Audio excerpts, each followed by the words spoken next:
Topic की बात करें, आज का हमारा जो टॉपिक है वो है आपका क्या, मॉनेटरी पॉलिसी। ठीक है, अगर मॉनेटरी पॉलिसी की बात करें तो ये जो टॉपिक है ये आपके एग्जाम के पॉइंट ऑफ व्यू से बहुत ही ज्यादा इंपॉर्टेंट है। चाहे कोई भी एग्जाम हो, चाहे वो यूपीपीएससी का हो एग्जाम, चाहे वो यूपीएससी का एग्जाम हो, चाहे उस एग्जाम में प्रीलिम्स के क्वेश्चन हो, चाहे मेंस के क्वेश्चन हो, हर क्वेश्चन में आपको मॉनेटरी पॉलिसी से क्वेश्चन जरूर मिलेंगे। तो इस टॉपिक को बहुत ही ध्यान से पढ़ना है, और कहीं पे किसी भी तरह का कोई भी अगर डाउट होता है तो आप यहां पे आप हमसे ये सारे क्वेश्चन जो है अपने जो है पूछ सकते हैं। ठीक है, तो सबसे पहले मेरा जो क्वेश्चन है कि मॉनेटरी पॉलिसी होती क्या है, मौद्रिक नीति होती क्या है, इसको क्यों बनाया जाता है, इसको बनाने का मुख्य उद्देश्य क्या होता है, इसका मेन ऑब्जेक्ट क्या होता है। तो मैं आपको यहां पे बता देना चाहता हूं कि हमारी इकोनॉमी में प्राइस स्टेबिलिटी को मेंटेन रखने के लिए, ठीक है, सबसे पहला इसका जो ऑब्जेक्ट है, इसका पहला जो उद्देश्य है वो क्या है, to maintain price stability. To maintain price stability यानी कि हमारी इकोनॉमी में प्राइस स्टेबिलिटी को मेंटेन रखने के लिए, यानी कि हिंदी में अगर कहें तो हमारी अर्थव्यवस्था में मूल्य स्थिरता को बनाए रखने के लिए जो पॉलिसी आरबीआई बनाता है उसको हम क्या कहते हैं, मॉनेटरी पॉलिसी। सबसे पहले तो ये समझिएगा कि प्राइस स्टेबिलिटी का मतलब यहां पे क्या होता है, मूल्य स्थिरता का मतलब क्या होता है। यानी इसका मतलब यह है कि हमारी इकोनॉमी में गुड्स और सर्विस का जो प्राइस है वो उस लेवल पे होना चाहिए जिस पे ना तो किसी कंज्यूमर को उसको कंज्यूम करने में कोई प्रॉब्लम हो और ना ही किसी सेलर को उस प्रोडक्ट को सेल करने में कोई प्रॉब्लम हो। यानी कि सिंपल वर्ड में हम ये कह सकते हैं कि ना तो ज्यादा यहां पे इन्फ्लेशन होना चाहिए और ना ही बहुत ज्यादा डिफ्लेशन होना चाहिए। अब इन्फ्लेशन और डिफ्लेशन क्या होता है यह मैं आपको सिंपल वे में थोड़ा सा बता देता हूं। तो देखो, इन्फ्लेशन का मतलब क्या होता है, इन्फ्लेशन का मतलब होता है कि वो सिचुएशन जब गुड्स और सर्विस के प्राइस कंटिन्यू इंक्रीज कर रहे हो और मनी की वैल्यू कंटिन्यू डिक्रीज कर रही हो, तो ऐसी सिचुएशन या ऐसी कंडीशन को हम क्या कहते हैं, इन्फ्लेशन कहते हैं। और वो सिचुएशन जब गुड्स और सर्विस के प्राइस कंटिन्यू डिक्रीज कर रहे हो और मनी की वैल्यू कंटिन्यू इंक्रीज कर रही हो, तो ऐसे सिचुएशन को या ऐसी कंडीशन को हम क्या कहते हैं, डिफ्लेशन। ठीक है, यानी कि इकोनॉमी में अगर हम प्राइस स्टेबिलिटी की बात करें तो ना तो इन्फ्लेशन होना चाहिए और ना ही बहुत ज्यादा डिफ्लेशन होना चाहिए। इकोनॉमी में गुड्स और सर्विस का जो प्राइस है वो उस लेवल पे होना चाहिए जिसपे किसी भी कंज्यूमर को उसको कंज्यूम करने में भी कोई प्रॉब्लम ना हो और ना ही सेलर को अपने प्रोडक्ट को सेल करने में कोई प्रॉब्लम हो। ठीक है, तो ये मतलब हुआ प्राइस स्टेबिलिटी को मेंटेन करने का। तो देखो, मॉनेटरी पॉलिसी को फॉर्मुलेट करने का जो मेन सबसे बड़ा जो ऑब्जेक्ट होता है, जो इसका जो सबसे बड़ा जो उद्देश्य होता है वो क्या है, प्राइस स्टेबिलिटी को मेंटेन रखना। सेकेंड पॉइंट यहां पे क्या है, सेकेंड पॉइंट यहां पे यह है to achieve the goal of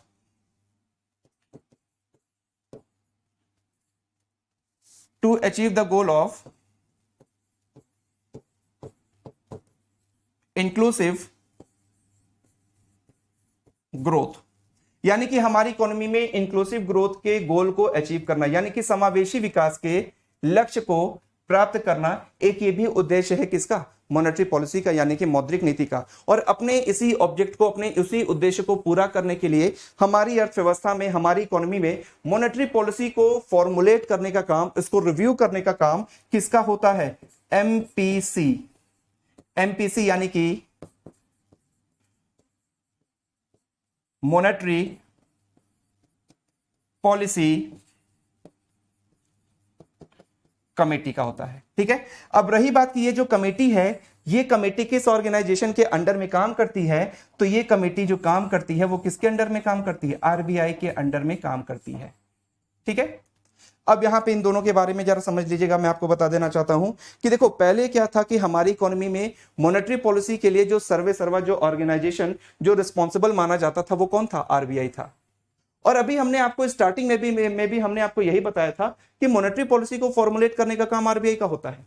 लेकिन अगर बात करें कि आरबीआई के अंडर में ये काम कौन करता है, तो याद रखिएगा आरबीआई के अंडर में इस काम को करने का की जो जिम्मेदारी है वो किसकी है, एमपीसी की है, यानी कि मॉनेटरी पॉलिसी कमेटी की है। अब यहां पे प्रीलिम्स लेवल पे क्वेश्चन बहुत ही अगर इजी भी अगर पूछा जाएगा, जो टफ क्वेश्चन है वो तो मैं आपको आगे करा दूंगा, लेकिन अगर इजी क्वेश्चन भी अगर पूछा जाएगा तो वो ऐसा भी पूछा जा सकता है कि वर्तमान समय में, यानी कि प्रेजेंट टाइम में मॉनेटरी पॉलिसी के लिए रिस्पॉन्सिबल संस्था या फिर रिस्पॉन्सिबल यहां पे कौन है। तो यहां पे देखिए ऑप्शन में अगर आरबीआई देता है तो आपका आरबीआई वाला ऑप्शन सही होगा, लेकिन अगर मान लीजिए आरबीआई के साथ एमपीसी दिया हुआ है तो याद रखिएगा कई बार ऐसा भी होता है कि दो ऑप्शन सही लगते हैं, लेकिन वहां पे हमें बेस्ट सुटेबल आंसर चूज करना पड़ता है। तो यहां पे जो बेस्ट सुटेबल आपका आंसर होगा वो क्या होगा, एमपीसी यानी कि मॉनेटरी पॉलिसी कमेटी होगा। तो याद रखिएगा, कहीं पे भी अगर पूछा जाए आपसे कि मॉनेटरी पॉलिसी को फॉर्मुलेट प्रेजेंट टाइम में कौन करता है, तो आपका राइट आंसर क्या होगा, एमपीसी यानी कि मॉनेटरी पॉलिसी कमेटी। और अगर पूछा जाए ये किसके अंडर में काम करती है, तो आपका आंसर क्या होगा,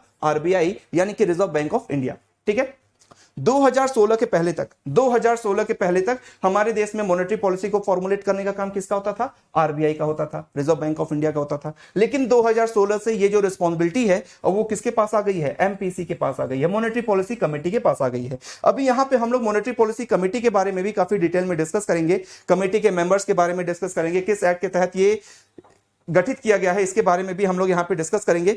आई होप कि यहां तक ये सारी पॉइंट्स यहां तक क्लियर हो गए होंगे कि मॉनेटरी पॉलिसी का उद्देश्य क्या है। तो इसका क्या क्या उद्देश्य है, हमारी अर्थव्यवस्था में प्राइस स्टेबिलिटी को मेंटेन रखना, पहला पॉइंट तो ये हो गया। दूसरा पॉइंट यहां पे क्या है, फाइनेंशियल इंक्लूसिव ग्रोथ के टारगेट को अचीव करना। ठीक है, इंक्लूसिव ग्रोथ के टारगेट को अचीव करना, और इन्हीं दोनों उद्देश्यों के लिए हमारी अर्थव्यवस्था में मॉनेटरी पॉलिसी को कौन फॉर्मुलेट करता है, एमपीसी। किसके अंडर में, आरबीआई के अंडर में। ठीक है, बहुत जगह बुक्स में यह भी लिखा रहता है कि मनी के फ्लो को कंट्रोल करने के लिए, मनी के फ्लो को रेगुलेट करने के लिए, बहुत जगह तो यह भी लिखा रहता है कि इंटरेस्ट रेट को रेगुलेट करने के लिए इस पॉलिसी को फॉर्मुलेट किया जाता है। तो देखो, कंफ्यूज मत होइएगा, कहीं ना कहीं देखा जाए तो चीजें सब कुछ सेम है। ठीक है, अगर हम मनी के फ्लो की बात करें तो मनी के फ्लो के कम या ज्यादा होने की वजह से ही प्राइस स्टेबिलिटी इकोनॉमी में क्या होती है, इम्बैलेंस हो जाती है। तो वही हमने यहां पे डायरेक्टली आपसे बोल दिया, टू मेंटेन प्राइस स्टेबिलिटी। ठीक है, इसके बाद आगे बढ़ते हैं।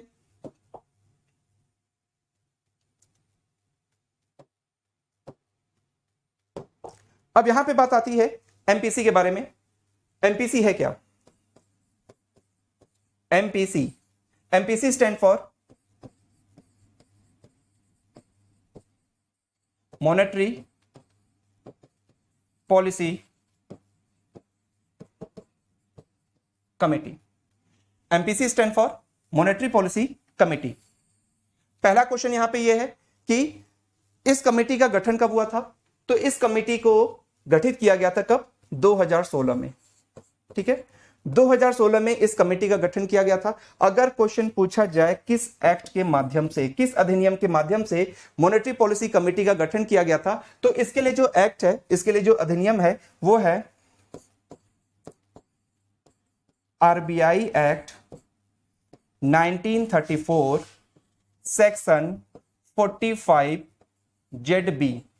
याद रखिएगा, ये पॉइंट बहुत इंपॉर्टेंट है, एग्जाम के पॉइंट ऑफ व्यू से आपसे पूछा जा सकता है कि एमपीसी का जो गठन हुआ था वो किस एक्ट के तहत हुआ था। तो याद रखिएगा, एमपीसी का जो गठन किया गया था हमारे देश में वो आरबीआई एक्ट 1934 सेक्शन 45 ZB के तहत किया गया था। दूसरा क्वेश्चन, अगर आपसे पूछा जाए कि एमपीसी में टोटल मेंबर कितने होते हैं, इसके कुल सदस्य कितने होते हैं, तो एमपीसी में टोटल जो मेंबर होंगे वो कितने होंगे, 6 होंगे। ठीक है, कितने मेंबर होंगे, कुल 6 सदस्य यहां पे इस कमेटी में काम करते हैं। ठीक है, और यही कमेटी आज के समय में मॉनेटरी पॉलिसी के लिए रिस्पॉन्सिबल मानी जाती है। अच्छा, एक बात और कि अगर आपसे पूछा जाए कि मॉनेटरी पॉलिसी का रिव्यू कितने समय पे होता है, कितने समय पे मॉनेटरी पॉलिसी का रिव्यू होता है, तो याद रखिएगा, मॉनेटरी पॉलिसी का जो रिव्यू होता है वो हर 2-2 महीने पे होता है, हर 2-2 महीने पे इसका रिव्यू होता है। इसीलिए इसको कहा जाता है बाई मंथली मॉनेटरी पॉलिसी, यानी कि द्विमासिक मौद्रिक नीति। ठीक है, पहले अगर हम 2014 के पहले की बात करें, अगर 2014 के पहले की बात करें तो हमारी इकोनॉमी में मॉनेटरी पॉलिसी का जो रिव्यू होता था वो 4 बार होता था, सॉरी 8 बार होता था। ठीक है, लेकिन 2016 से जब ये कमेटी आ गई, 2014 के बाद से ये जो रिव्यू हो रहा है ये महीने, साल भर में कितनी बार होगा, 6 बार होगा। अब हर 2-2 महीने पे अगर हो रहा है तो जाहिर सी बात है साल भर में कितनी बार, एक साल में कितनी बार ये रिव्यू किया जाएगा, 6 बार इसका रिव्यू होगा। ठीक है, अब जब ये मॉनेटरी पॉलिसी कमेटी आई तो इस कमेटी में क्या, यहाँ पे कमेटी के तहत क्या यहाँ पे प्रोविजन किया गया रिव्यू को लेकर के, वो भी मैं आपको बता दे रहा हूं। आरबीआई एक्ट 1934 का सेक्शन 45 ZB के तहत जब इस कमेटी का गठन किया गया तो इसी एक्ट और इसी सेक्शन के तहत यह भी प्रोविजन किया गया, यह भी यहां पे बताया गया कि इस कमेटी के द्वारा जो रिव्यू होगा वो कम से कम कितनी बार होगा, कम से कम 4 बार तो रिव्यू करना ही करना है। ठीक है, यानी कि मिनिमम कितनी बार इसका रिव्यू होना चाहिए, 4 बार होना चाहिए, और ज्यादा से ज्यादा आप कितनी बार कर सकते हैं, 6 बार। कहने का मतलब है कम से कम 4 बार तो रिव्यू होगा, इससे कम तो किसी कीमत पे नहीं होना चाहिए। और जब ये कमेटी का गठन किया गया तो इसके साथ साथ कुछ रिस्पॉन्सिबिलिटी, कुछ जिम्मेदारियां एमपीसी को दे दी गई। ठीक है, क्या क्या वो जिम्मेदारियां हैं वो भी हम आपको बता दे रहे हैं इसके बाद। तो यहां पे याद रखिएगा किस अधिनियम के माध्यम से इसका गठन हुआ था, RBI act 1934 section 45 Z B के तहत हुआ था, और टोटल मेंबर इस कमेटी में कितने होते हैं, 6 होते हैं। ठीक है, अब यहां पे इस कमेटी में जो टोटल 6 मेंबर होते हैं ये कैसे होते हैं, कहां कहां से आते हैं, इसको भी समझ लीजिए। जैसे अगर हम बात करें एमपीसी की, तो देखिए एक तरफ हम रखते हैं किसको, आरबीआई को, और एक तरफ हम रखते हैं किसको, जीओआई यानी कि गवर्नमेंट ऑफ इंडिया को रखते हैं।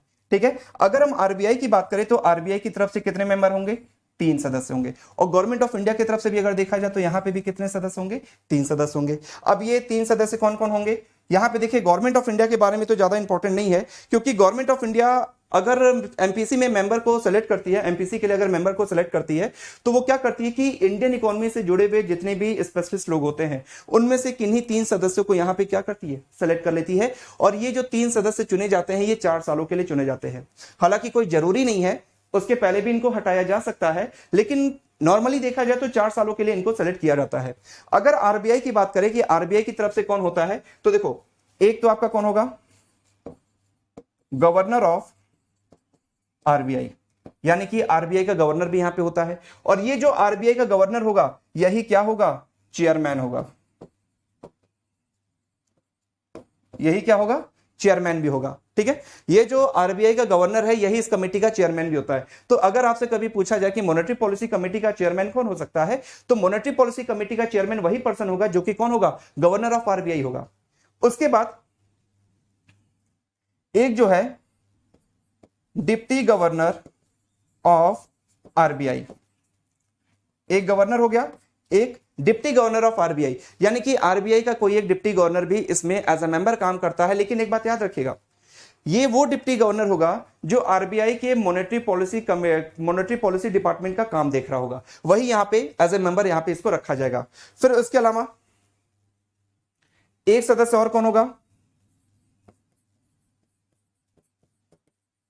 एग्जीक्यूटिव डायरेक्टर, यानी कि आरबीआई में जो एग्जीक्यूटिव डायरेक्टर के पद पे जो व्यक्ति काम कर रहा है उसको भी आरबीआई यहां पे मॉनेटरी पॉलिसी कमेटी में अपने साइड से क्या करता है, नॉमिनेट करता है। तो देखिए 3 सदस्य यहां पे आरबीआई से हो गए, 3 सदस्य कहां से हो गए, गवर्नमेंट ऑफ इंडिया से, तो टोटल हो गए 6 मेंबर किसमें, एमपीसी यानी कि मॉनेटरी पॉलिसी कमेटी में। और अगर मॉनेटरी पॉलिसी कमेटी के चेयरमैन की बात करें तो याद रखिएगा इसका चेयरमैन वही पर्सन हो सकता है जो कि गवर्नर ऑफ आरबीआई होगा। और यानी अगर देखा जाए तो उस हिसाब से प्रेजेंट टाइम में एमपीसी के जो चेयरमैन है वो कौन है, मिस्टर शक्तिकांत दास, क्योंकि mister Shaktikanta Das ji present time में आरबीआई की क्या है, गवर्नर है। ठीक है, अब जब इस एमपीसी का गठन किया गया तो यहां पे कुछ लक्ष्य, कुछ टारगेट एमपीसी को दिए गए। क्या टारगेट दिया गया, हमारी इकोनॉमी में इन्फ्लेशन को, हमारी इकोनॉमी में अगर इन्फ्लेशन की बात की जाए, मुद्रास्फीति की दर की बात की जाए, इन्फ्लेशन रेट की बात की जाए तो कितना होगा, कितना रखना जरूरी है, कितने परसेंट के इन्फ्लेशन रेट पे, इन्फ्लेशन रेट इकोनॉमी में रहना जरूरी है, ये टारगेट एमपीसी को दिया गया। और यहां पे एमपीसी से ये कहा गया कि भारतीय अर्थव्यवस्था में यानी कि इंडियन इकोनॉमी में इन्फ्लेशन का जो रेट होना चाहिए वो कितना होना चाहिए, 4%, 4%, फिर ब्रैकेट में +-2। अब देखो 4% और +-2 इसका मतलब क्या हुआ, आखिर ये 4% ये कौन सा होगा। मैं आपको बता दूं कि इन्फ्लेशन का जो डेटा होता है, इन्फ्लेशन का जो डेटा जो जारी किया जाता है वो 2 तरह का होता है, एक होता है WPI इन्फ्लेशन और दूसरा होता है CPI इन्फ्लेशन। तो यहां पे ये जो 4% इन्फ्लेशन की बात की गई है ये किसकी की गई है, ये CPI की बात की गई। CPI इन्फ्लेशन 4% होना चाहिए।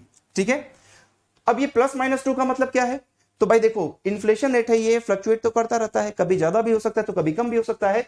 तो अगर 4% है तो अगर मान लीजिए ज्यादा भी हो रहा है तो 2% ही ज्यादा हो सकता है, यानी कि अगर बढ़ के जाएगा तो कितना होना चाहिए, 6% होना चाहिए। और अगर घट रहा है तो 2% ही घटना चाहिए, यानी कि 2% तक कम भी होना चाहिए। अगर हो रहा है तो न तो 6% से ज्यादा होना चाहिए और न ही 2% से कम होना चाहिए। अगर मान लीजिए लगातार 3 तिमाही तक, अगर लगातार 3 क्वार्टर तक इन्फ्लेशन रेट जो है वो 6% से ज्यादा या फिर 2% से भी कम रहता है तो फिर एक तरह से देखा जाए तो ये जो कमेटी है ये फेल मानी जाएगी। अपने उद्देश्यों को पूरा करने में। ऐसा प्रावधान, ऐसा प्रोविजन किया गया जब इस कमेटी का गठन किया गया। आई होप कि यहां तक ये सारे पॉइंट्स आपको क्लियर हो गए होंगे। ठीक है, अब इसके बाद हम लोग डिस्कस करते हैं मॉनेटरी पॉलिसी के बारे में, मॉनेटरी पॉलिसी के इंस्ट्रूमेंट्स के बारे में। तो अगर हम बात करें मॉनेटरी पॉलिसी के इंस्ट्रूमेंट्स की,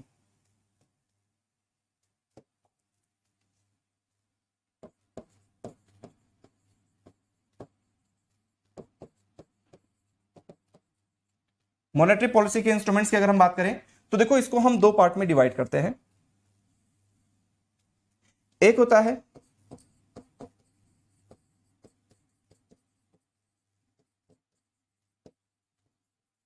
डायरेक्ट इंस्ट्रूमेंट और दूसरा है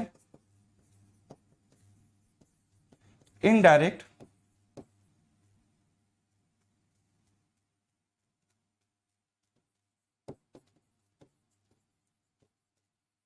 इंस्ट्रूमेंट।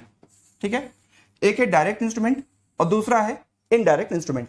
अगर हम यहां पे डायरेक्ट इंस्ट्रूमेंट की बात करें कि डायरेक्ट इंस्ट्रूमेंट में क्या क्या आता है, तो देखो डायरेक्ट इंस्ट्रूमेंट में सीआरआर आता है, एसएलआर आता है। अगर इनडायरेक्ट इंस्ट्रूमेंट की बात करें, अगर हम यहां पे इनडायरेक्ट इंस्ट्रूमेंट की बात करते हैं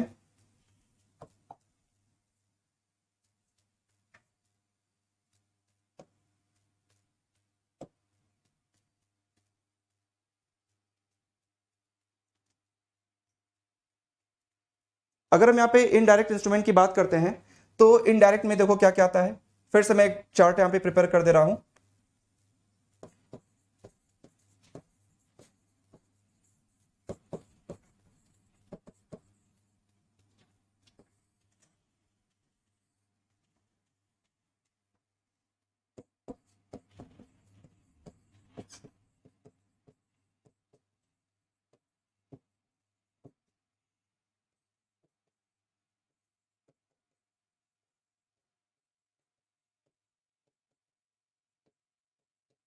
इनडायरेक्ट इंस्ट्रूमेंट, डायरेक्ट और इनडायरेक्ट इंस्ट्रूमेंट।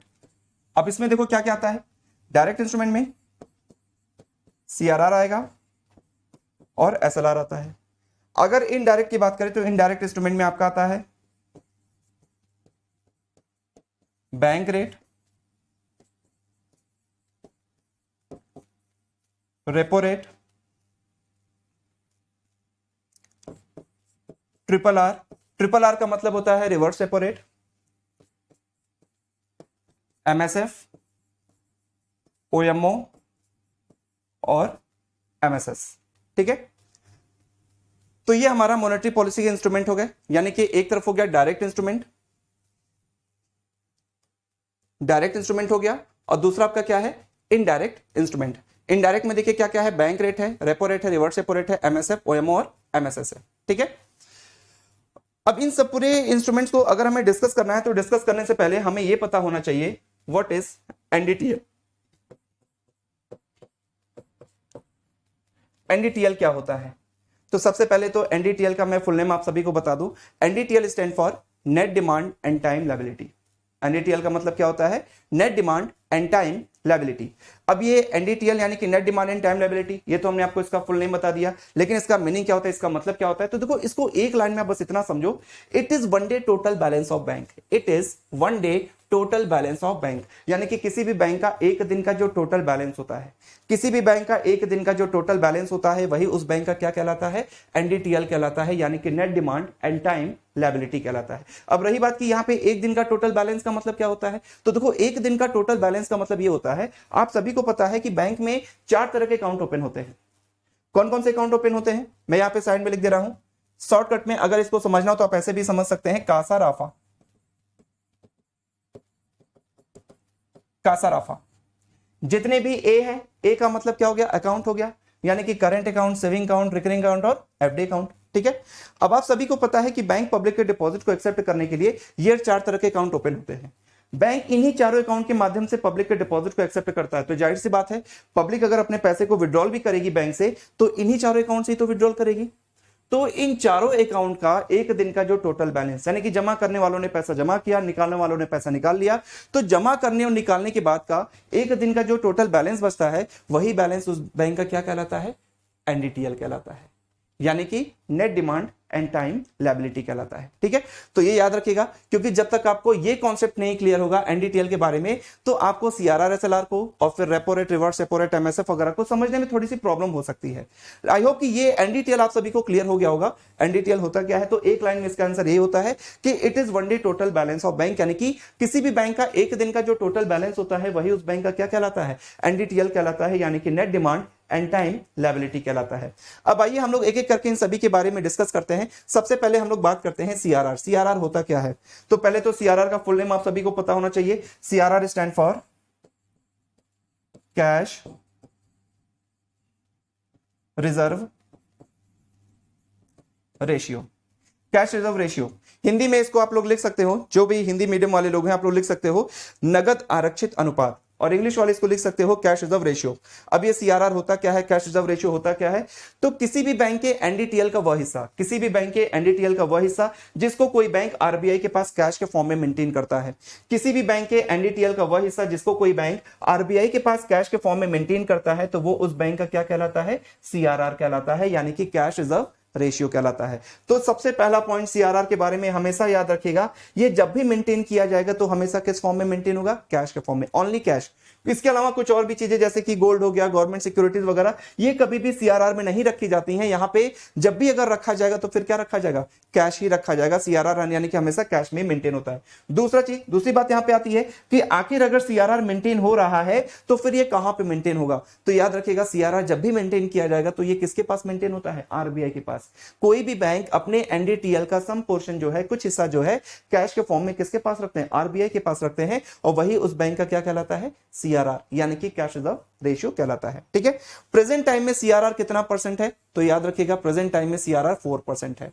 अब प्रेजेंट टाइम में क्या है ये तो हमने आपको बता दिया, लेकिन एक्चुअल में अगर देखा जाए कि इसकी लिमिट क्या हो सकती है, यानी सीआरआर मिनिमम कितना हो सकता है, सीआरआर मैक्सिमम कितना हो सकता है, तो याद रखिएगा ना तो सीआरआर की कोई मिनिमम की लिमिट है और ना ही इसकी कोई मैक्सिमम की लिमिट है। मिनिमम की कोई लिमिट नहीं है, ये 0 भी हो सकता है, और मैक्सिमम की भी कोई लिमिट नहीं है, यानी ये 100 भी हो सकता है। लेकिन अगर देखा जाए तो ये कितना परसेंट है प्रेजेंट टाइम में, 4% है। ठीक है, किसने निर्धारित किया इसको, अभी इसके पहले हमने आपको बताया एमपीसी, मॉनेटरी पॉलिसी कमेटी ने निर्धारित किया है। ठीक है, नेक्स्ट है हमारा एसएलआर।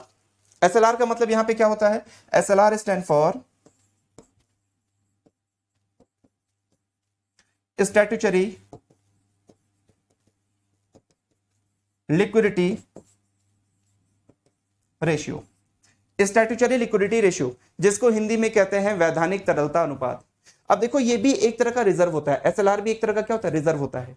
एनडीटीएल का वह हिस्सा जिसको कोई बैंक खुद के पास यानी कि अपने ही पास लिक्विडिटी के फॉर्म में मेंटेन करता हो, यानी कि तरलता के रूप में मेंटेन करता हो, तरल संपत्तियों के रूप में, लिक्विड एसेट्स के रूप में मेंटेन करता हो, वो उस बैंक का क्या कहलाता है, एसएलआर, यानी कि स्टैट्यूटरी लिक्विडिटी रेशियो कहलाता है। अब यहां पे आप हमको पूरा एसएलआर समझाने से पहले हम आपको ये बता दें कि लिक्विडिटी का मतलब क्या होता है, तरलता का मतलब क्या होता है। तो इसको भी बहुत ही सिंपल वे में आप ऐसे समझिए कि एक ऐसा फाइनेंशियल एसेट्स, ऐसा कोई भी फाइनेंशियल एसेट्स जिसको हम इजीली कैश में कन्वर्ट कर सकें, ऐसा कोई भी फाइनेंशियल एसेट्स जिसको हम इजीली कैश में कन्वर्ट कर सकें, तो वही यहां पे क्या कहलाता है, लिक्विडिटी कहलाता है, उसी को हम कहते हैं तरलता। ठीक है, जैसे कि एग्जांपल, जैसे कि कैश हो गया, गोल्ड हो गया, गवर्नमेंट सिक्योरिटीज हो गए, ये सब देखो क्या है, लिक्विडिटी है। क्यों, क्योंकि देखो कैश तो ऑलरेडी कैश के ही फॉर्म में है। उसके बाद अगर हम बात करें गोल्ड की, अगर हम बात करें गवर्नमेंट सिक्योरिटीज की, तो इनको हम आसानी से कैश में कन्वर्ट कर सकते हैं। तो इस वजह से ये सब हमारे क्या माने जाएंगे, लिक्विडिटी माने जाएंगे। और याद रखिएगा एसएलआर जब भी मेंटेन किया जाता है वो हमेशा लिक्विडिटी के फॉर्म में होगा। लिक्विडिटी के फॉर्म का मतलब यहाँ पे क्या है कि वो कैश के फॉर्म में होगा, वो गोल्ड के फॉर्म में होगा, वो गवर्नमेंट सिक्योरिटीज के फॉर्म में। अब देखो यहां पे ये कुछ नहीं कहा गया है कि कैश कितना होना चाहिए, गोल्ड कितना होना चाहिए, गवर्नमेंट सिक्योरिटीज कितनी होनी चाहिए, ऐसा कुछ भी नहीं है। हो सकता है कि पूरा का पूरा एसएलआर गवर्नमेंट सिक्योरिटी के फॉर्म में मेंटेन हो, या फिर ऐसा भी हो सकता है वो गोल्ड और गवर्नमेंट सिक्योरिटी में दोनों में हो, या फिर ऐसा भी हो सकता है कि जो भी एसएलआर मेंटेन किया जाएगा तीनों के बराबर रेशियो में मेंटेन किया जाएगा। बस आप इतना याद रखिएगा कि एसएलआर जब भी मेंटेन किया जाएगा तो वो किस फॉर्म में होगा, लिक्विडिटी के फॉर्म में होगा, तरलता के रूप में होगा। दूसरा चीज यहां पे ये है कि वर्तमान में एसएलआर कितना परसेंट है, तो देखो प्रेजेंट टाइम में एसएलआर का जो परसेंटेज है वो है 18%। ठीक है, प्रेजेंट टाइम में एसएलआर कितना परसेंट चल रहा है, 18% चल रहा है। अब यहां पे इसकी लिमिट आप जान लीजिए कि एसएलआर मिनिमम क्या हो सकता है, मैक्सिमम क्या हो सकता है। तो देखो एसएलआर की मिनिमम की तो कोई लिमिट नहीं है, मिनिमम ये 0 भी हो सकता है, लेकिन वर्तमान व्यवस्था के अनुसार SLR प्रेजेंट टाइम में जो मैक्सिमम हो सकता है वो कितना हो सकता है 40%, यानी कि 40% हो सकता है, यानी कि 40% से ज्यादा तो नहीं हो सकता, हाँ उससे कम जरूर हो सकता है। और प्रेजेंट टाइम में कितना है 18% है, ठीक है 18% है। आई होप कि ये दोनों पॉइंट आप सभी लोगों को क्लियर हो गए होंगे। अब यहां पे ये भी जान लीजिए कि CRR और SLR के बढ़ने का प्रभाव क्या पड़ता है, ये देखो सबसे ज्यादा इंपॉर्टेंट है।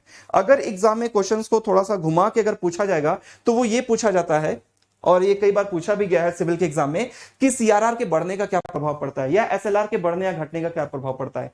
यानी अगर CRR SLR अगर बढ़ रहा है तो मनी के फ्लो पे क्या इंपैक्ट पड़ेगा, ग्रोथ रेट पे क्या इंपैक्ट पड़ेगा, और अगर CRR SLR घट रहा है तो इसका मनी के फ्लो पे क्या इफेक्ट पड़ेगा या फिर ग्रोथ रेट पे क्या इफेक्ट पड़ेगा। तो यहां पे याद रखिएगा CRR SLR जितना ज्यादा होगा, CRR SLR जितना ज्यादा होगा मनी का फ्लो उतना ही क्या होगा कम होगा, और CRR SLR जितना कम होगा मनी का फ्लो उतना ही क्या होगा ज्यादा होगा। कैसे, अब इसको समझिएगा। आप सभी को पता है कि बैंक का काम क्या होता है, लोन देने का होता है, यानी बैंक क्या करता है, लोन डिस्ट्रीब्यूट करता है। अब वो लोन कहां से डिस्ट्रीब्यूट करेगा, भाई देखो जमा करने वालों ने तो अपना पैसा जमा कर दिया, और जिसको जिसको निकालना था उन्होंने अपने पैसे को निकाल भी लिया, तो जमा करने और निकालने के बाद का जो बैलेंस बचा वही तो NDTL है, और यहीं से क्या होगा, बैंक पैसा लोन के रूप में भी बांटता है। लेकिन RBI का मॉनेटरी पॉलिसी ये कहता है कि बैंक कभी भी पूरा पैसा एज अ लोन डिस्ट्रीब्यूट नहीं कर सकता। मॉनेटरी पॉलिसी के अनुसार उसको दो तरह का रिजर्व मेंटेन करना कंपलसरी है। कौन कौन सा रिजर्व, CRR और SLR, और इसका परसेंटेज भी निर्धारित किया गया है। CRR कितना परसेंट है, 4% है, और SLR कितना है, 18% है। अब ये परसेंटेज किसका निकाला जाएगा, तो ये परसेंटेज NDTL का निकाला जाएगा, ठीक है। मान लीजिए फॉर एग्जाम्पल SBI को लेते हैं और SBI का NDTL है 100 रुपीज। अब मॉनेटरी पॉलिसी के अनुसार SBI को CRR कितना रुपए मेंटेन करना पड़ेगा, 100 रुपए का 4% निकालेंगे 4 रुपए आ जाएगा। SLR 18% है, तो इसी 100 रुपए का 18% निकालेंगे कितना आ जाएगा, 18 रुपए आ जाएगा। तो 18 4 22, यानी कि 100 रुपए में से 22 रुपए तो बैंक क्या करेगा, रिजर्व के तौर पे रखेगा, 4 रुपए CRR और 18 रुपए SLR। फिर जो पैसा बचेगा, जो पैसा इसमें बचेगा कितना, इसमें से 100 में से 18 आप माइनस कर देंगे तो आपका आ जाएगा 82, यानी 82 रुपी बैंक के पास बचेगा। बैंक उस पैसे को एज ए लोन डिस्ट्रीब्यूट कर सकता है। लेकिन अगर मान लीजिए इसी परसेंटेज को बढ़ा दिया जाए, यानी CRR को 4 से बढ़ा करके कितना कर दे, 5 कर दे, SLR को 18 से बढ़ा करके कितना कर दे, 19 कर दे, तो अब कितना टोटल रिजर्व मेंटेन करना पड़ेगा, 19% इधर है, 5% इधर है, यानी कि 24%। अब अगर आप 100 में से 24 अगर आप माइनस कर दोगे, अगर आप 100 में से 24 माइनस कर दोगे तो कहीं ना कहीं एक तरह से देखा जाए अब 82 रुपए नहीं बच रहे हैं, उससे भी कम पैसा बच रहा है, ठीक है। तो इससे कहीं ना कहीं मनी का फ्लो क्या होगा, कम हो जाएगा। तो CRR SLR जितना ज्यादा रहेगा मार्केट में मनी का फ्लो उतना ही क्या रहेगा, कम रहेगा। CRR SLR जितना कम रहेगा मार्केट में मनी का फ्लो क्या रहेगा, उतना ही ज्यादा रहेगा। आई होप कि ये पॉइंट आप सभी को क्लियर हो गया होगा, CRR और SLR, ठीक है। फिर इसके बाद हम लोग बात करते हैं इनडायरेक्ट इंस्ट्रूमेंट की। इनडायरेक्ट इंस्ट्रूमेंट में देखिए क्या क्या आता है, बैंक रेट होता है, रेपो रेट होता है, reverse repo rate, MSF, OMO और MSS आता है, ठीक है। अब यहां पे समझिएगा इस चीज को, जैसे कि अगर हम बात करें हमारा आपका जो बैंक है वो कौन सा होता है, कमर्शियल बैंक है। तो अगर बैंकों के बैंक की बात करेंगे तो वो कौन होगा, RBI होगा। अगर हमें लोन की रिक्वायरमेंट होती है तो हम और आप किसके पास जाएंगे, कमर्शियल बैंक के पास जाएंगे। लेकिन अगर मान लीजिए कमर्शियल बैंक को लोन की रिक्वायरमेंट होगी तो वो किसके पास आता है, RBI के पास आता है। हम लोग जो लोन लेते हैं वो लॉन्ग टर्म का होता है, वो शॉर्ट टर्म का होता है। अगर कोई बैंक RBI से लोन लेता है तो वहां पे भी RBI जो लोन देता है वो लॉन्ग टर्म और शॉर्ट टर्म दोनों हो सकता है, ठीक है। यहां पे बैंक रेट और रेपो रेट की अगर हम बात करें तो ये क्या है, ये वो इंटरेस्ट रेट होते हैं जिसपे RBI कमर्शियल बैंक्स को क्या करती है, लोन देती है। लेकिन दोनों में अंतर है, अंतर क्या है, तो देखो अगर मान लीजिए कोई कमर्शियल बैंक RBI से लॉन्ग टर्म का लोन लेना चाहता है, लॉन्ग टर्म का मतलब यहां पे किससे होता है, 90 दिन से ऊपर का होता है, एबो 90 डेज। अगर 90 दिन से ऊपर का लोन लेना चाहता है तो वो किस रेट पे लेगा, बैंक रेट पे लेगा। अगर मान लीजिए कोई बैंक RBI से 90 दिन तक का या उससे कम समय का लोन लेना चाहता है तो वो किस रेट पे लेगा, रेपो रेट पे लेगा, ठीक है। प्रेजेंट टाइम में बैंक रेट कितना चल रहा है, प्रेजेंट टाइम में बैंक रेट चल रहा है 4.25%, और प्रेजेंट टाइम में रेपो रेट कितना चल रहा है, 4%। यानी अगर कोई बैंक है वो RBI के पास जाता है, RBI से 90 दिन से ऊपर का लोन लेता है तो RBI किस रेट पे लोन देगा, बैंक रेट पे देगा, और उस पे कितने परसेंट का इंटरेस्ट चार्ज करेगा, उस लोन पे 4.25% का चार्ज करेगा। अगर वही बैंक RBI से 90 दिन या उससे कम समय का लोन लेता है तो वो किस रेट पे लेगा, 4% पे लेगा। यानी कि RBI उस लोन पे जो इंटरेस्ट रेट जो चार्ज करेगा वो कौन कितना का चार्ज करेगा, 4% चार्ज करेगा। तो दोनों में देखो कॉमन क्या है, इन दोनों में RBI बैंक्स को लोन देती है। लेकिन दोनों में डिफरेंस क्या है? तो दोनों में डिफरेंस ये है कि आरबीआई बैंक रेट पे कमर्शियल बैंक्स को लॉन्ग टर्म का लोन देती है और रेपो रेट पे शॉर्ट टर्म का लोन देती है। दूसरा चीज देखो यहां पे ये है कि अगर हम बात करें रेपो रेट की, कभी भी अगर आप, अब देखो क्वेश्चन यहां पे कैसे पूछा जाएगा, यहां पे जो क्वेश्चन है वो अगर डेफिनेशन पे बेस्ड अगर क्वेश्चन पूछा जाएगा तो वहां पे क्वेश्चन आपसे ये पूछा जा सकता है कि वो कौन सा रेट है जिसपे आरबीआई कमर्शियल बैंक को लॉन्ग टर्म का लोन देती है। आपका आंसर क्या होगा? बैंक रेट होगा, ठीक है। लेकिन क्वेश्चन ऐसा भी पूछा जा सकता है कि वो कौन सा रेट है जिसपे आरबीआई कमर्शियल बैंक को लोन देती है, यानी कि ये मेंशन नहीं किया गया है कि वो लॉन्ग टर्म होगा या शॉर्ट टर्म होगा, बस ये कहा गया है कि वो कौन सा रेट है जिसपे आरबीआई कमर्शियल बैंक को लोन देती है। तो फिर वहां पे आपका आंसर होगा रेपो रेट। ऐसा इसलिए क्योंकि कभी भी आरबीआई कमर्शियल बैंक को बैंक रेट पे लोन नहीं देती है, वो जब भी लोन प्रोवाइड करती है वो किस पे देती है? रेपो रेट पे देती है। यहां पे अगर हम बैंक रेट की बात करें तो bank rate as a penal rate काम करता है, पेनाल्टी रेट के रूप में काम करता है। जैसे मान लीजिए कोई बैंक है, आरबीआई से 90 दिन तक के लिए रेपो रेट पे लोन ले लिया, चलो ठीक है, आरबीआई उसको दे भी दिया और उस लोन पे 4% का इंटरेस्ट चार्ज कर दिया। अब उस बैंक की रिस्पॉन्सिबिलिटी क्या है? 90 डेज जैसे ही कंप्लीट होता है उसे वो पैसा आरबीआई को वापस कर देना चाहिए। अगर मान लीजिए आरबीआई को बैंक ने वो उसका पैसा विद इंटरेस्ट वापस कर दिया तब तो बहुत अच्छी बात है।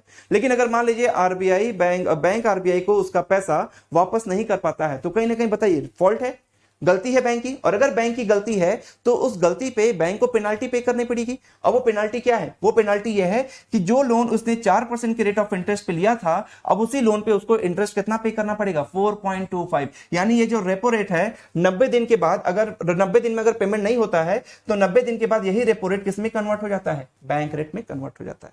यही कॉन्सेप्ट है इसका। और नॉर्मली अगर आप इसको डिफाइन करना चाहते हैं तो आप कर सकते हैं, वो आप इसके बारे में बता सकते हैं कि जिस रेट पे आरबीआई कमर्शियल बैंक को लॉन्ग टर्म का लोन प्रोवाइड करती है उस रेट को हम कौन सा रेट कहते हैं? Bank rate. और जिस रेट पे आरबीआई कमर्शियल बैंक को शॉर्ट टर्म का लोन प्रोवाइड करती है वो कौन सा रेट होता है? रेपो रेट होता है।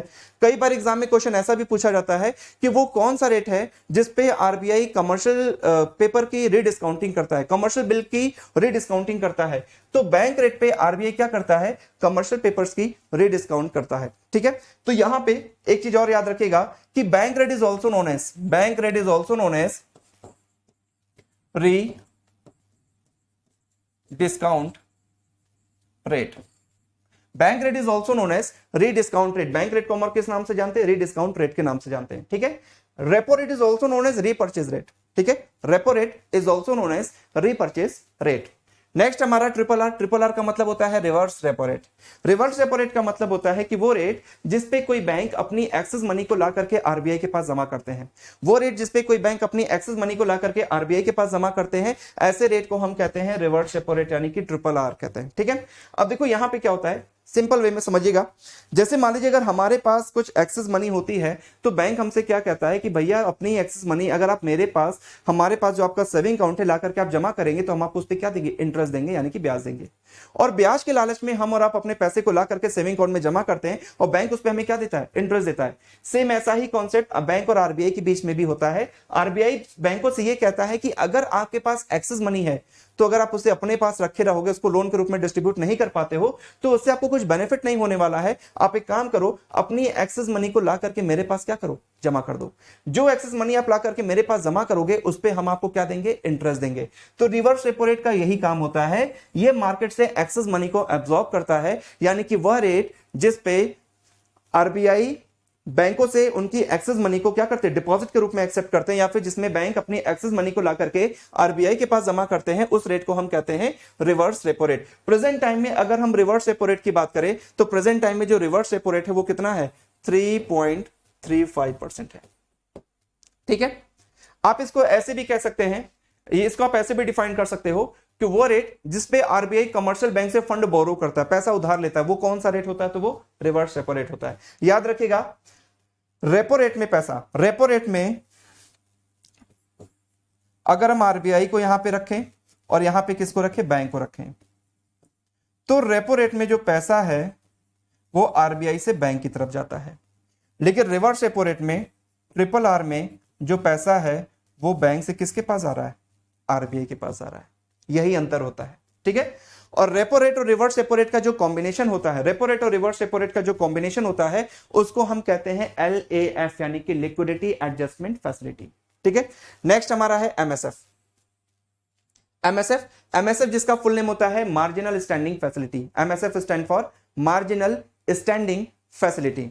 तो एमएसएफ का मतलब होता है, देखो यहां पे क्या होता है, इसमें आरबीआई कमर्शियल बैंक्स को ऑफर करती है कि जो भी आपके फंड्स की मार्जिन रिक्वायरमेंट होती है, आपकी सीमांत आवश्यकता होती है पैसे की, आप अपने पैसे की मार्जिन रिक्वायरमेंट को फुलफिल करने के लिए हमसे 1 दिन का लोन जो है आप यहां पे ले सकते हो। तो यहां पे जो 1 दिन का जो लोन मिलता है, यहां पे जो 1 दिन का जो लोन मिलता है वो किस फैसिलिटी के अंतर्गत मिलता है? एमएसएफ के अंतर्गत मिलता है। और एक बात और याद रखिएगा, एमएसएफ का रेट और बैंक रेट दोनों इक्वल होते हैं, यानी एमएसएफ का रेट भी प्रेजेंट टाइम में कितना है? 4.25% है। रही बात ओएमओ और एमएसएस की, तो देखो ओएमओ यानी कि ओपन मार्केट ऑपरेशन, ओएमओ यानी कि ओपन मार्केट ऑपरेशन, ठीक है। और नीचे देखो क्या है? एमएसएस, एमएसएस का फुल नेम होता है market stabilization scheme, MSS stand for market stabilization scheme, market stabilization scheme. अब इन दोनों को आप समझ लीजिए, एमएसएस ओएमओ दोनों में कॉमन क्या है? देखो दोनों में कॉमन ये है कि इन दोनों में एक तरफ अगर हम लिखें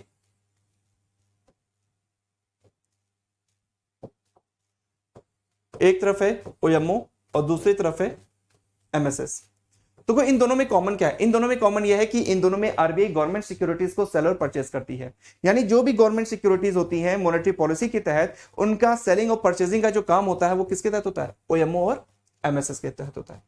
लेकिन दोनों में कुछ तो अंतर है, अंतर है तभी तो दोनों अलग अलग है। तो देखो दोनों में जो डिफरेंस है वो क्या है?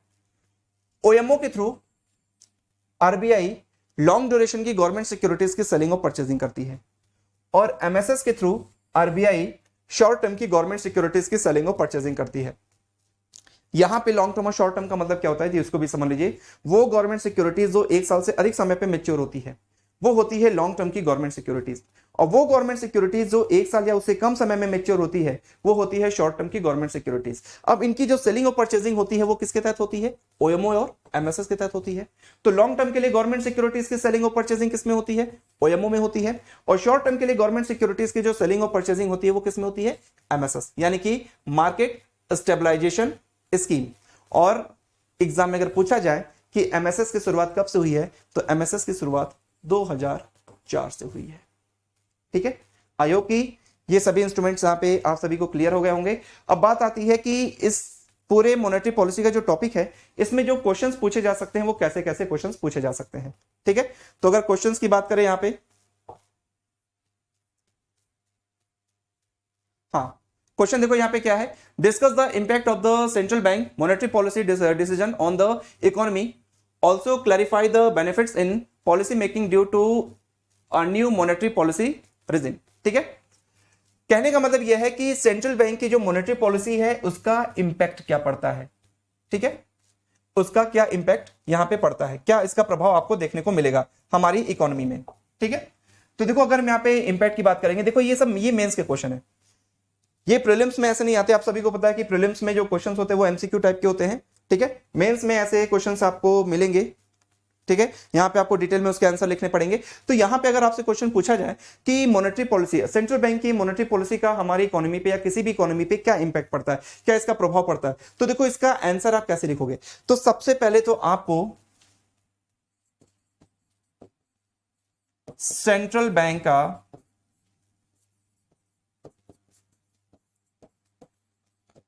इंट्रोडक्शन देना पड़ेगा, केंद्रीय बैंक का इंट्रोडक्शन आपको देना पड़ेगा, आपको इंट्रोड्यूस कराना पड़ेगा कि केंद्रीय बैंक होता क्या है।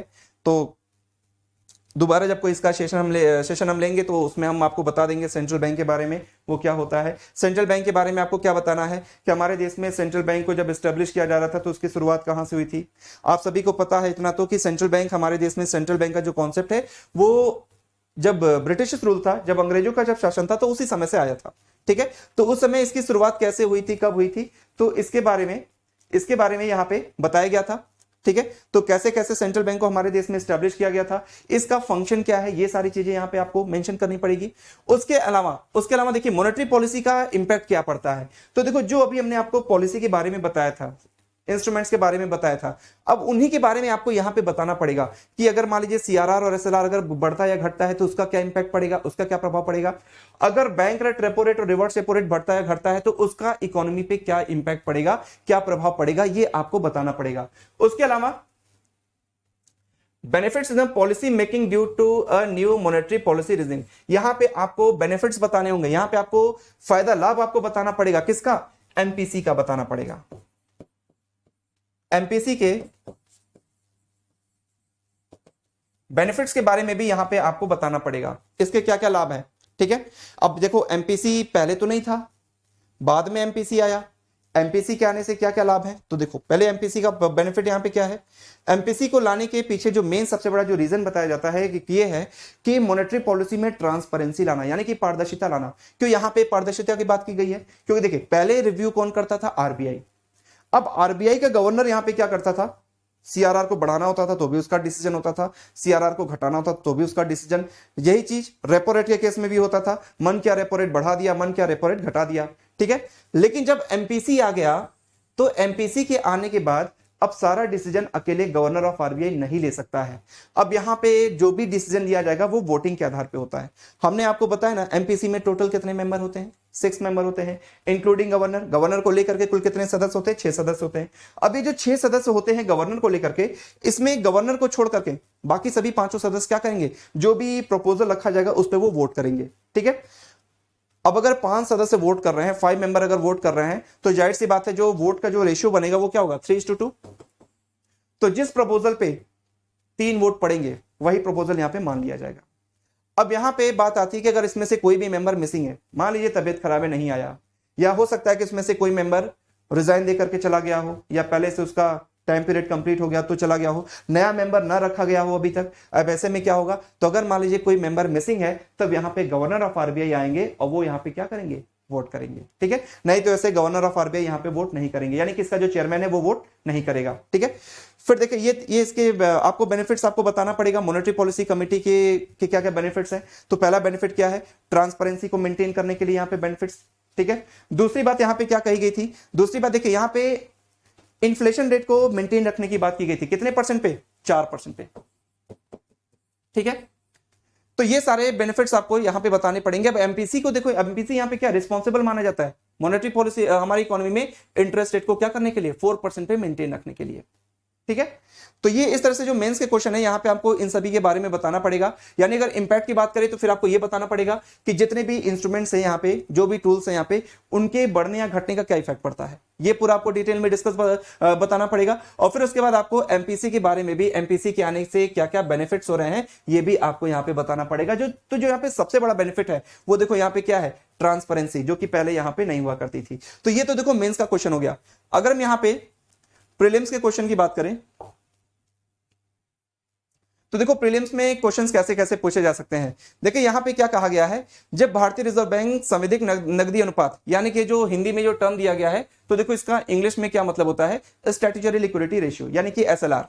तो क्वेश्चन यहां पे ये है कि जब भारतीय रिजर्व बैंक संविधिक नकदी अनुपात को 50 आधार अंक यानी कि 50 बेसिस पॉइंट कम कर देता है तो निम्नलिखित में से क्या होने की संभावना होती है। यानी कहने का मतलब यह है कि अगर आरबीआई या फिर एमपीसी एसएलआर में 50 बेसिस पॉइंट की कमी करता है तो इसका क्या इंपैक्ट पड़ेगा, इसका क्या प्रभाव पड़ेगा। पहला देखिए ऑप्शन यहां पे क्या दिया हुआ है, इंडिया का जो जीडीपी ग्रोथ है, इंडिया का जो जीडीपी ग्रोथ है वो क्या होगा, बढ़ेगा। दूसरा यहां पे देखिए क्या है, विदेशी संस्थागत निवेशक हमारे देश में और अधिक पूंजी लगाएंगे। ठीक है, तीसरा यहां पे यह है, अनुसूचित वाणिज्यिक बैंक अपने उधार देने की दर को घटा सकते हैं। और चौथा है, इससे बैंकिंग व्यवस्था को नकदी में प्रबलता से कमी आ सकती है। देखो जिसको इसको हिंदी में प्रॉब्लम हो तो उसका इंग्लिश में भी ये टर्म यहाँ पे लिखा गया है, आप उससे भी इसको समझ सकते हैं। तो देखो यहाँ पे इसका राइट आंसर क्या होगा, हमेशा याद रखिएगा, अगर मॉनेटरी पॉलिसी में याद रखिएगा, हमने आपको बताया था अगर सीआरआर एसएलआर जितना ज्यादा होगा, सीआरआर एसएलआर जितना ज्यादा होगा मनी का फ्लो उतना कम होगा, और सीआरआर एसएलआर जितना कम होगा मनी का फ्लो उतना ज्यादा होगा। अब यहां पे देखिए क्या गया, यहां पे क्या कहा गया है कि अगर एसएलआर में 50 बेसिस पॉइंट की कमी कर दी जाए, तो अगर 50 बेसिस पॉइंट की कमी की जाती तो इसका मतलब क्या है, मनी का फ्लो बढ़ेगा। अब वो मनी का फ्लो कैसे बढ़ेगा, तो देखो यहां पे सी ऑप्शन, यहां पे सी ऑप्शन क्या दिया गया है, अनुसूचित वाणिज्यिक बैंक यानी कि शेड्यूल्ड कमर्शियल बैंक, ये क्या करेंगे, लोन पे रेट ऑफ इंटरेस्ट को क्या कर देंगे, कम कर देंगे। भाई देखो जाहिर सी बात है, अगर हमें एसएलआर कम मेंटेन करना पड़ेगा यानी हमारे पास कैश तो ज्यादा हो जाएगा, कैश हमें लेन देन करने के लिए ज्यादा हो जाएगा, हमें ज्यादा उस पर नुकसान नहीं होगा। जब हमें ज्यादा लॉस नहीं होगा तो हम बैंक यहाँ पे क्या करेंगे, लोन पे जो रेट ऑफ इंटरेस्ट होता है उसको क्या कर देंगे, कम कर देंगे। तो लोन पे जब रेट ऑफ इंटरेस्ट कम होगा तो इससे कस्टमर ज्यादा से ज्यादा लोन लेगा, यानी कि मनी का फ्लो यहाँ पे क्या होगा, इंक्रीज करेगा। तो यहाँ पे option number C right answer है। ठीक है, फिर इसके बाद नेक्स्ट क्या है, नेक्स्ट है यहां पे भारतीय अर्थव्यवस्था के संदर्भ में निम्नलिखित पर विचार कीजिए। बैंक दर, बैंक रेट हो गया, ओपन मार्केट ऑपरेशन हो गया, पब्लिक डेट हो गया, पब्लिक रेवेन्यू हो गया। अब क्वेश्चन है कि इनमें से क्या मौद्रिक नीति का घटक है, क्या फैक्टर है, क्या कंपोनेंट्स है। तो देखिए हमने आपको मॉनेटरी पॉलिसी में क्या क्या बताया था, सीआरआर होता है, एसएलआर होता है, bank rate, repo rate, reverse repo rate, MSF, OMO, MSS. ठीक है, अब देखिए बैंक यहां पे पूछा गया मॉनेटरी पॉलिसी के क्या क्या कंपोनेंट्स है। तो देखो बैंक रेट हो गया,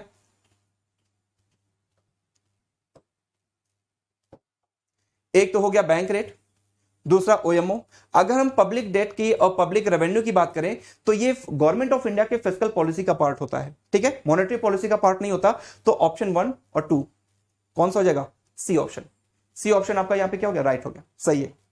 फिर उसके बाद लास्ट क्वेश्चन है, लास्ट क्वेश्चन आपका ये है, किसी भी अर्थव्यवस्था में यदि ब्याज की दर को यानी कि इंटरेस्ट रेट को अगर घटा दिया जाए तो इससे इकोनॉमी पे क्या इफेक्ट पड़ेगा।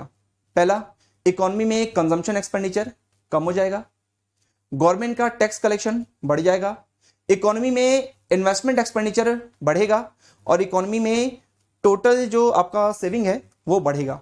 तो देखो अगर इंटरेस्ट रेट कम होगा, अगर इंटरेस्ट रेट कम होगा तो इससे क्या होगा, लोन सस्ते हो जाएंगे, और अगर लोन सस्ते हो जाएंगे तो कस्टमर ज्यादा से ज्यादा लोन लेगा और वो लोन लेकर के क्या करेगा, उसको जगह जगह पे इन्वेस्टमेंट करेगा। तो इससे क्या होगा, इन्वेस्टमेंट एक्सपेंडिचर बढ़ जाएगा। अब अगर लोन सस्ता होता है तो आप बताओ क्या कंजम्पशन एक्सपेंडिचर घटेगा, कभी नहीं। अगर लोन सस्ता होता है तो कंजम्पशन एक्सपेंडिचर बढ़ेगा। भाई अगर लोन सस्ता होगा तो जाहिर सी बात है हर कोई सोचता है कि कार भी खरीद ले, बाइक भी खरीद ले, और यही लोन अगर महंगा हो जाएगा तो हर कोई दूर से ही हाथ जोड़ लेता है। तो ये चीज तो कभी नहीं होगा। टैक्स कलेक्शन भी इससे नहीं बढ़ता है, हाँ इन्वेस्टमेंट एक्सपेंडिचर यहाँ पे इंक्रीज होता है। ठीक है, तो ये था आज का हमारा मॉनेटरी पॉलिसी का सेशन। आई होप कि आप सभी को ये सारी चीजें क्लियर हो गई होंगी। अगली क्लास में अगले टॉपिक के साथ फिर से मिलेंगे। Okay, thank you.